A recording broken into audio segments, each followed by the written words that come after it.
delivered from Hiratsuka Researchers Kan. Hello, I'm Nipio.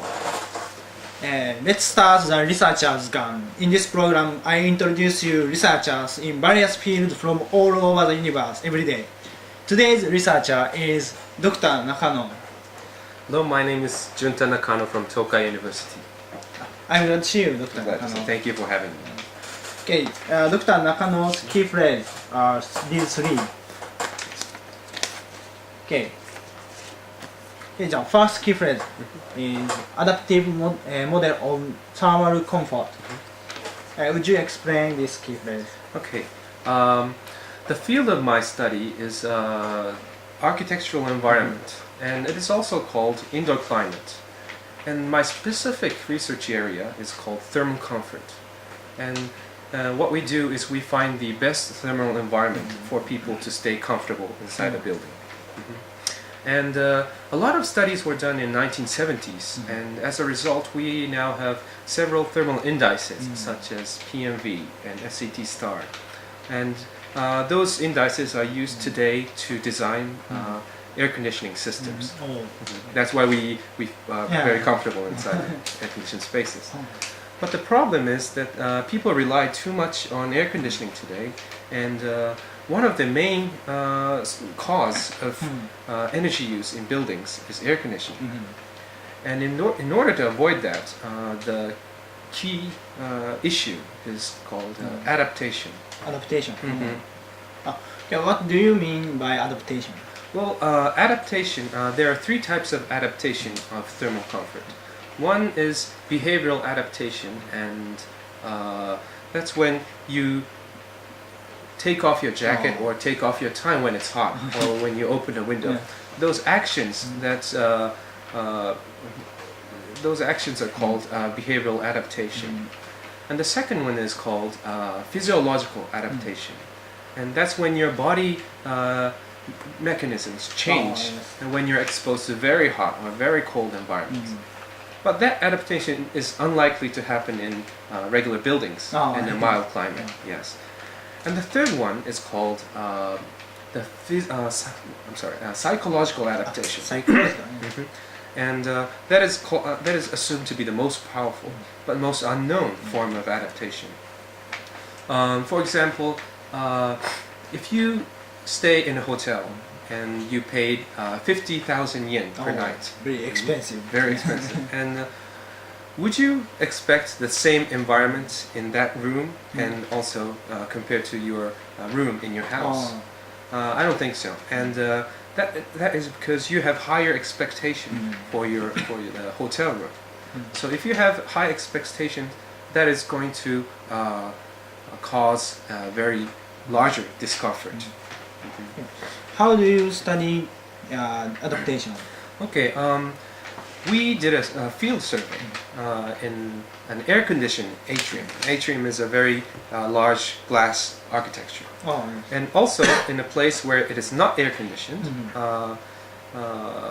it's a very open area, like an open deck. And we asked the actual people who were staying in that places on how they felt about the thermal environment. And we measured the thermal environment simultaneously.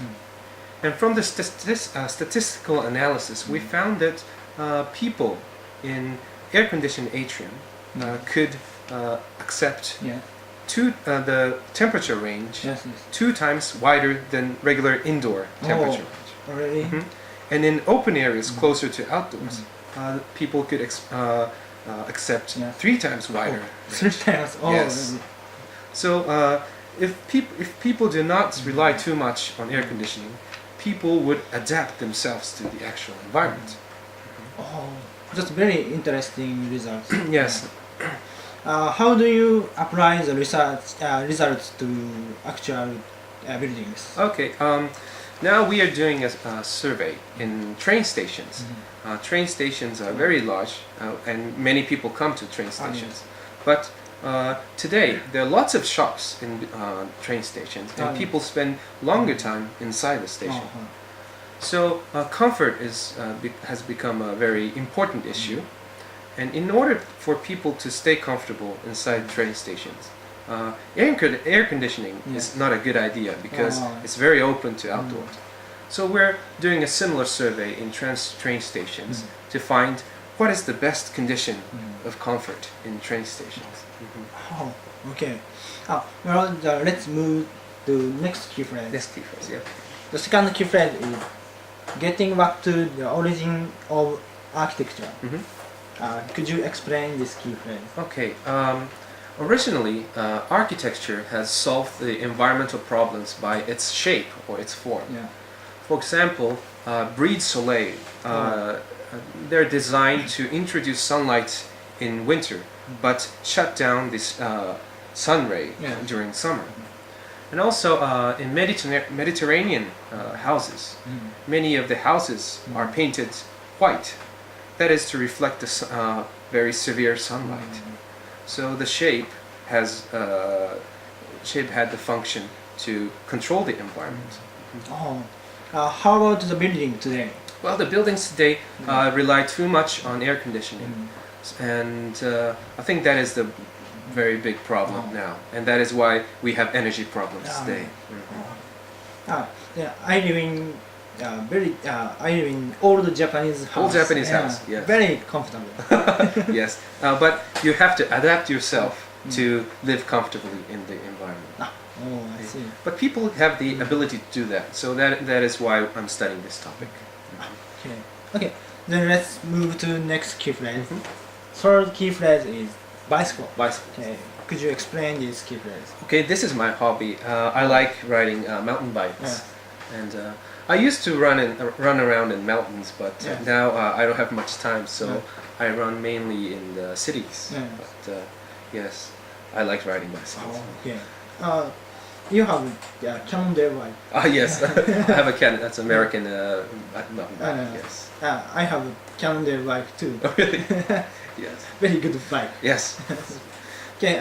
Why do you like bicycle? Well, I think the fun part of riding a bicycle is that you have the control over the bicycle. And if you chose motorcycle as your hobby, I think motorcycle is controlling yourself. You know. And I want to be in the place where I can control these machines. I think that is similar to the motives I have for architecture also. I don't want the air conditioning systems, HVAC systems to control myself, but I want to be the one to control the environment inside the architecture. Okay. That's very interesting. Thank you. Okay. Well, it's time to go now. Thank you very much, Dr. Nakano. Thank you for having me. It was very interesting time. Thank you. Okay, that's it for today's Researchers Gun. See you tomorrow. See you tomorrow. Bye bye.